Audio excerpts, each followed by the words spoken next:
Hello friends, welcome to Legal Gyan with Vipin sir.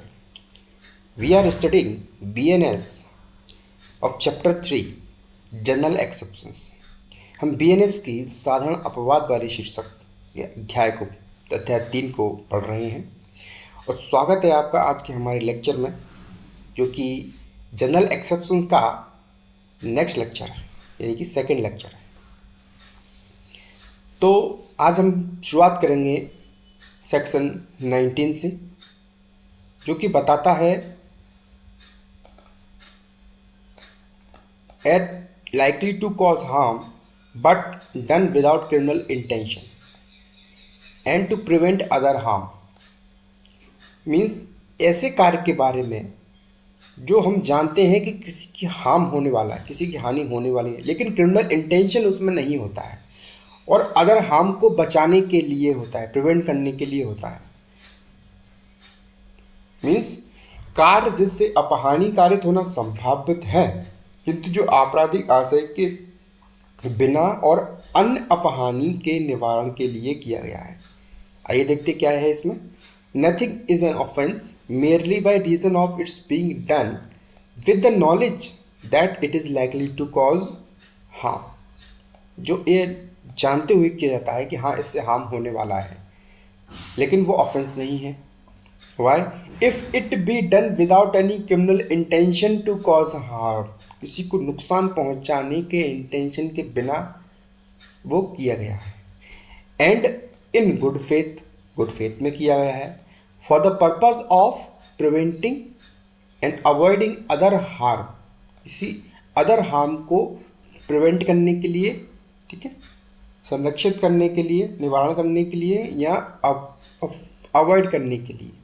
To person और property, किसी अन्य property और व्यक्ति को यदि कोई हार्म हो रहा है तो उसको रोकने के लिए वो कार्य किया गया है। एक्सप्लेनेशन क्या कहता है? It is question of fact, ये तथ्य का प्रश्न है कि जो काम किया गया है वो अन्य हानि को रोकने के लिए किया गया है या वाकई क्रिमिनल इंटेंशन से किया गया है। In such case whether the harm to be prevented avoided was of such nature and so imminent as to justify or excuse the risk of doing the act with knowledge that it is likely to cause harm। कहने का मतलब ऐसे मामले में यह तथ्य का प्रश्न है कि जिस अपहानि का निवारण या परिवर्जन यानी अवॉइड किया जाना है, क्या वह ऐसी प्रकृति की थी, यानी वो हानि ऐसी प्रकृति की थी कि वाकई में इसको अगर अवॉइड किया भी जाए तो कोई दिक्कत नहीं है, इतनी बड़ी हानि को हमने बचा लिया और इतनी आसन्न थी, इतनी इमिनेंट थी, इतनी अतिशीघ्र थी कि वह कार्य जिससे यह जानते हुए कि उससे अपहानि कारित होना संभव है करने की जोखिम उठाना, कि हाँ आपने ये जोखिम उठाया, न्याय अनुमत है और माफी योग्य था। ये तथ्य का प्रश्न है पूरा। ये कोर्ट बताएगा कि वाकई में ऐसा था या नहीं था। आप तो कह दोगे कि सर हमने दूसरी हानि को बचाने के लिए वो हानि की थी, हमने लॉ में भी पढ़ा था। नहीं, this is the question of fact and decided by the court. आइए इलस्ट्रेशन के माध्यम से और अच्छे से समझते हैं इसको। A captain of vessel suddenly and without any fault of negligence on his part find himself in such a position that, एक जलयान है, उसका कप्तान है ए, अचानक और अपने किसी त्रुटि और उपेक्षा के बिना, उसने कोई त्रुटि नहीं की, कोई उपेक्षा नहीं की, अपने आप को ऐसी स्थिति में पाता है कि यदि उसने जलयान का मार्ग नहीं बदला, in that position that before he can stop his vessel he must inevitably run down a boat B. तो इसके पूर्व के वह अपने जलयान को रोक सके, वह एक बी नाव है जिसमें 20 यात्री हैं, उससे वो टकरा जाएगा और उसको डुबो देगा। ठीक है, with 20 or 30 passengers on board unless he changed the course of his vessel, and that by changing his course he must incur risk of running down a boat sea with only 2 passenger on board. ठीक है, अपना मार्ग बदलने से उसे केवल 2 यात्रियों वाली नाव गा को डुबाने की जोखिम उठानी पड़ती है। ठीक है,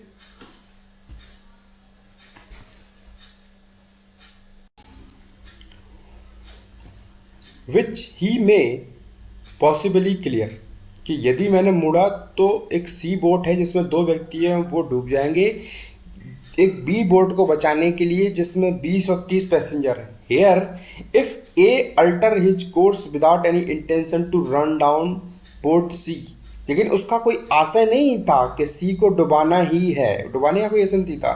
it may be possible that C may run down, means उसको जोखिम उठाना है, वो उसका कोई आशय नहीं है जिसको वह संभवतः बचा कर निकल जाए, कि हो सकता है कि मैं बाद में कुछ ऐसा भी कर पाऊँ जिससे कि सी भी बच जाए, सी बी को तो बचाना ही बचाना है ना।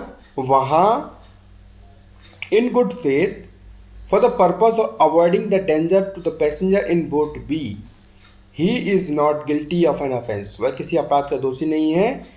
He may run down boat C by doing an act which he knew he was likely to cause effect that, यदि वह जानता था कि उससे उसको नुकसान हो सकता है, यदि वाकई में नुकसान हो भी जाता है अगर बी बोट को बचाने के लिए, तो उसने कोई ऑफेंस नहीं किया है। It be found as a matter of fact that the danger which we intended to avoid was such to excuse him in incurring the risk of running down boat C, means संकट से बचाने के प्रयोजन से सद्भावपूर्वक अपना मार्ग बदल देता है। यद्यपि वह नाव गा को ऐसे कार द्वारा डुबा सकती है जिसके परिणाम का उत्पन्न होना वह संभव जानता था, तथापि यदि तत्वतः वह पाया जाता है कि वह संकट जिसे बचाने का उसका आशय था, नाव गा को डुबाने की जोखिम उठाना माफी योग्य है, तो वह किसी अपराध का दोषी नहीं है। यदि उसका जोखिम ये लगता है कोर्ट को कि वाकई में वो माफ़ी योग्य है, उसने पूरी सतर्कता बरती थी सी को बचाने के लिए, लेकिन फिर भी वो नहीं बचा पाया, लेकिन उसने एक बड़ा जोखिम बचाया, then he is not guilty of an offence, तो वह किसी अपराध का दोषी नहीं है। दूसरा इलस्ट्रेशन देखते हैं। ए इन अ ग्रेट फायर, एक अग्निकांड में, pulls down houses in order to prevent the conflagration from spreading, आग को फैलने से रोकने के लिए घरों को गिरा देता है। ओके, बहुत बड़ा अग्निकांड हुआ जिसमें आग को फैलने के लिए वो घरों को गिरा देता है। He does with this with intention in good faith for saving human life और प्रॉपर्टी, ऐसा उसने क्यों किया? ह्यूमन लाइफ को बचाने के लिए और प्रॉपर्टी को बचाने के लिए। ठीक है, जनधन की हानि को रोकने के लिए उसने गुड फेथ में ऐसा किया। Here it be found that, यहाँ यदि यह पाया जाता है the harm to be prevented was of such nature and so imminent as to excuse as act, a is not guilty of the offence. यदि यह पाया जाता है कि निवारण की जाने वाली अपहानि इस प्रकृति की थी और इतनी आसानी थी कि का कार्य माफी योग्य है, तो का उस अपराध का दोषी नहीं है। ओके, मीन्स आपका एक्ट इस प्रकार का होना चाहिए कि वो माफी योग्य है। देन उस किसी अन्य हानि को रोकने के लिए यदि कोई छोटी हानि हो जाती है तो न्यायालय ये डिसाइड करेगा कि वाकई में आपका कार्य ऐसा था कि वो माफी योग्य है, तो आपको इस धारा का फायदा मिलेगा, अन्यथा नहीं। Then come to the next section, section 20। section 20 क्या कहता है? Act of a child under 7 years of age, 7 वर्ष तक की आयु के बालक, ठीक है, शिशु। Nothing is an offence which is done by a child, कोई बात अपराध नहीं है जो किसी शिशु द्वारा की जाए। Under 7 years of age, under 7 years of age यानी कि 7 वर्ष से कम आयु के शिशु द्वारा की जाती है तो कोई भी बात अपराध नहीं है बीएनएस में। Okay, that is the question of OT. कभी कभी ओटी पे आ जाता है सिंपल क्वेश्चन भी ओटी में आते हैं, ऐसा नहीं कि कठिन प्रश्न ही आते हैं। कभी कभी सिंपल क्वेश्चन भी हम कंफ्यूज हो जाते हैं कि भाई ये कैसा क्या बनेगा, 7 वर्ष है या 7 वर्ष के ऊपर है या 7 वर्ष तक है। तो means it is clearly mention is that under 7 years of age. Okay. And the next question is 21.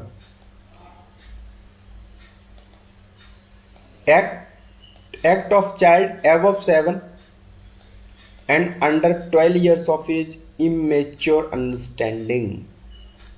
Nothing is an offense, कोई बात अपराध नहीं है. This is done by a child above 7 years of age. 7 वर्ष के ऊपर के शिशु द्वारा की जाती है. अब शिशु कैसा है? 7 वर्ष से ऊपर का है. And under 12 years of age, और 12 वर्ष से कम आयु का है. 12 वर्ष से कम आयु का है. Who has not attained sufficient maturity of understanding to judge the nature and consequences of his conduct on that occasion. कि वो किसी अवसर पर अपने द्वारा किए जाने वाले आचरण या कृत्य या कार्य के कंसिक्वेंसेस और उसके नेचर को समझ नहीं पा रहा, उसको जज नहीं कर पा रहा, उसकी मेच्योरिटी इतनी नहीं है, वो उसको अंडरस्टैंड नहीं कर पा रहा, नहीं समझ पा रहा है, उसने इतनी मेच्योरिटी अभी अटेन नहीं की है. Then nothing is an offence which is done by that child. उस शिशु द्वारा किया जाने वाला कोई अपराध नहीं है. ओके. यदि उसने अपनी प्रॉपर एक मेच्योरिटी अटेन नहीं की है, यदि above 7 years or under the 12 years, then nothing is an offense which is done by him. Then come to the section 22. Act of a person of unsound mind. Nothing is an offense which is done by a person. यदि कोई बात अब ऐसे व्यक्ति द्वारा की जाती है at the time of doing, वो कार्य करते समय, it by the reason of unsound mind, अपनी मस्तिष्क की चित्त विकृति के कारण, is incapable of knowing the nature of act, अपने कार्य के प्रकृति को नहीं जानता है, और he is doing what is either wrong or contrary to law, वो नहीं जानता है कि वह गलत है और विधि के विरुद्ध है. यदि वह इतना इनकैपेबल है, विकृत चित्त है, अपने अनसाउंड माइंड है, then nothing is an offense which is done by him. तो कोई कार्य अपराध नहीं है जो उस व्यक्ति के द्वारा किया था. ये भी ओटी का प्रश्न कभी कभी सीधा सीधा सेक्शन वाइज भी पूछ लेते हैं. In which section but is mention act of person of unsound mind and under section 22. कोई बात अपराध नहीं है जो ऐसे व्यक्ति द्वारा की जाती है जो उसे करते समय चित्त विकृति के कारण उस कार्य की प्रकृति या यह कि जो कुछ वह कर रहा है दोषपूर्ण है या विधि के विरुद्ध है जानने में असमर्थ है, in due to reason of unsound mind. Then come to the next section 23. Act of person incapable of judgment by reason of intoxication caused against his will. Means ऐसे व्यक्ति का कार्य जो अपनी इच्छा के विरुद्ध इंटॉक्सिकेट है, यानी कि उसको मत किया गया है. मत मीन्स बहुत ही मादक स्थिति में है, यानी कि बहुत ही क्या कहेंगे इसको, जैसे शराब पी लेता है ना, शराब वाली स्थिति में बहुत ही इंटॉक्सिकेशन है और वो उसकी इच्छा के विरुद्ध है इंटॉक्सिकेशन. तो कोई बात अपराध नहीं है जो उसके द्वारा की जाती है. Means nothing is an offence which is done by a person, एक ऐसे व्यक्ति के द्वारा की जाती है हु, जो at the time of doing it, ऐसा करते समय, is by reason of intoxication. Okay, by reason of intoxication, मत्तता के कारण, यानी कि बहुत अधिक शराब पीने के कारण, बहुत अधिक शराब के कारण, बहुत अधिक नशे के कारण मान लीजिए. ठीक है. Incapable of knowing nature of that act, वो कार्य जो वो कर रहा है उस कार्य की प्रकृति को नहीं जानता है, जानने में असमर्थ है, वो नहीं जानता कि वह क्या कर रहा है. या that he is doing what is either wrong या कि जो वो कर रहा है कि गलत है, दोषपूर्ण है, वो नहीं जानता है, और या कंट्रेरी टू लॉ, विधि के विरुद्ध है, वो भी ये भी नहीं जानता है। ओके, तो कोई बात अपराध नहीं है जो ऐसे व्यक्ति द्वारा की जाती है जो कि इंटॉक्सिकेशन, नशे में है। ठीक है, बट प्रोवाइडेड, परंतु द थिंग, वो चीज जो नशे वाली चीज थी, जो नशा उसके अंदर था, विच इज इंटॉक्सिकेटेड हिम, जो उसके अंदर था, was administered to him without his knowledge, उसकी जानकारी के बिना उसको दिया गया था, और अगेंस्ट हिज विल, उसकी इच्छा के विरुद्ध दिया गया था। ठीक है, तो कोई बात अपराध नहीं है जो ऐसे व्यक्ति द्वारा की जाती है। किसी व्यक्ति को जबरन, कोई व्यक्ति जो शराब नहीं पीता या नशा नहीं करता, उसको जबरन यदि नशा दिया जाता है और फिर वो जो कुछ करता है या कोई अपराध करता है, वो जानता ही नहीं है कि वो क्या कर रहा है, वो उसको ज्ञान ही नहीं है कि मैं जो कर रहा हूँ वो गलत है, उसको पता ही नहीं है कि जो मैं कर रहा हूँ वो विधि के विरुद्ध है। तो ऐसे व्यक्ति के द्वारा यदि वो नशा उसकी इच्छा के विरुद्ध जानकारी के बिना दिया गया है, तो किया गया कोई भी कार्य अपराध नहीं, उसको इस धारा में एक्सेप्शन में दिया गया है। ठीक है, अपवाद के अंतर्गत उसका कार्य आएगा। Then come to the next section of section 24 means section 24 offense recurring a particular intent or knowledge committed by one who is intoxicated। कुछ धारा 23 जैसा लग रहा है लेकिन है नहीं, आइए देखते कैसे। इन केसेस, ऐसे मामलों में, where an act done is not an offence. Okay, ऐसे मामलों में जिनमें कोई कार्य अपराध नहीं है, एन एक्ट डन, जो कार्य किया जाता है, इज नॉट एन ऑफेंस, कोई कार्य अपराध नहीं है जो किया जाता है, ऐसे मामलों में, unless done with a particular knowledge और इंटेंट, यदि पर्टिकुलर नॉलेज के साथ, इंटेंशन के साथ नहीं किया जाता है तो कोई बात अपराध नहीं है। ऐसे मामलों में a person who does the act in a state of intoxication shall be liable to be dealt with as if he had the same knowledge as he would have had if he had not been intoxicated। ठीक है, उस व्यक्ति को दायी ठहराया जाएगा, ठीक है, liable माना जाएगा, to be dealt with as, उसी प्रकार से जिस प्रकार से if he had the same knowledge, कि उसको वो जानकारी थी, उसको वो ज्ञान था, as he would have if he had not been intoxicated, यदि उसको इंटॉक्सिकेटेड नहीं किया गया होता तो उसको नॉलेज होती। Unless the thing which intoxicated him was administered to him without his knowledge or against his will, उसकी इच्छा के विरुद्ध नहीं किया गया होता या उसकी जानकारी के बिना उसको इंटॉक्सिकेटेड नहीं किया गया होता,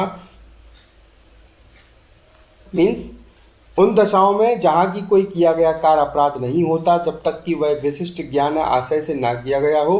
कोई व्यक्ति जो वह कार्य नशे की स्थिति में करता है, इस प्रकार बढ़ते जाने के दायित्वाधीन होगा मानो वही ज्ञान था जो उसे होता यदि वह नशे में ना होता, जब तक कि वह चीज़ उसे, उसकी जो नशा हुआ था उसकी ज्ञान या उसके इच्छा के विरुद्ध ना दी गई हो। ठीक है, कहने का मतलब यह है कि उस व्यक्ति को भी उसी प्रकार बढ़ता जाएगा, ठीक है, कि मानो वो नशा उसने खुद ही किया हो, जब तक वो ये प्रूफ नहीं कर देता कि वह नशा उसकी इच्छा के विरुद्ध दिया गया था। वो ये चीज़ प्रूफ करेगा कि मेरी इच्छा के विरुद्ध था, मेरी जानकारी के विरुद्ध था ये नशा, मुझे नहीं पता था कि ये मुझे नशा देने वाले हैं। यदि उसकी जानकारी के बिना था ये चीज़ प्रूफ करेगा, नहीं तो तब तक उसको ऐसा ही माना जाएगा कि वो नशा उसकी जानकारी के साथ किया गया था और उसको ऐसा ही बरता जाएगा कि मानो कि उसको जानकारी थी। Okay, so friends, that's all for now. See you in the next lecture of PNS of chapter 3, exception, general exception. Then stay with us and subscribe the channel for more videos. Thank you.